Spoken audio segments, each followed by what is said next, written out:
What is the Electoral College? Explained. Have you ever wondered how the United States chooses its president?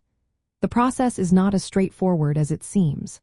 The United States uses a system called the Electoral College to elect the president and vice president every 4 years. This system is not a physical location, but rather a method involving a group of people known as electors. These electors are selected by each state and cast votes on behalf of the voters in their state. Each state has a number of electors equal to its total members in Congress. This includes 1 elector for each member in the House of Representatives and 2 for its senators. In total, there are 538 electors across the nation, including 3 for the District of Columbia, which is treated similarly to a state for this purpose.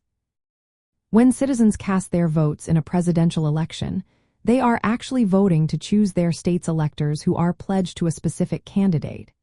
Typically, the candidate who wins the majority of the popular vote in a state receives all of that state's electoral votes. However, Maine and Nebraska use a proportional method, which allows for a different distribution of votes. To win the presidency, a candidate must obtain a majority of electoral votes, which means at least 270 out of 538. The process of the Electoral College unfolds in several steps. After the general election, electors gather in their state capitals on a designated day in December to cast their votes for president and vice president. They cast separate ballots for each office.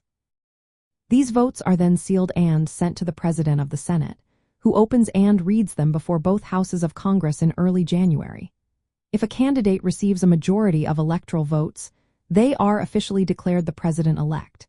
If no candidate achieves a majority, the House of Representatives selects the president from the top 3 candidates, with each state delegation having 1 vote. The Senate chooses the vice president if no candidate has a majority there. The Electoral College was established by the Constitution as a compromise between electing the president by popular vote and by Congress. This system ensures that states with smaller populations still have a meaningful role in the election process and balances influence across different regions. The number of electors per state can change every 10 years based on the national census, reflecting shifts in population. Understanding the Electoral College is important for election security and post-election analysis. It shapes how votes are counted and how election results are certified.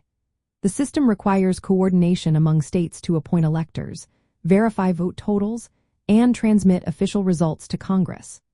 This process adds layers of verification and formalizes the transition of power, which is essential for maintaining trust in election outcomes.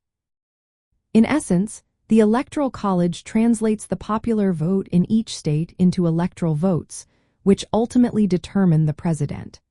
This system combines federalism and democratic principles, influencing how campaigns are run and how election results are finalized.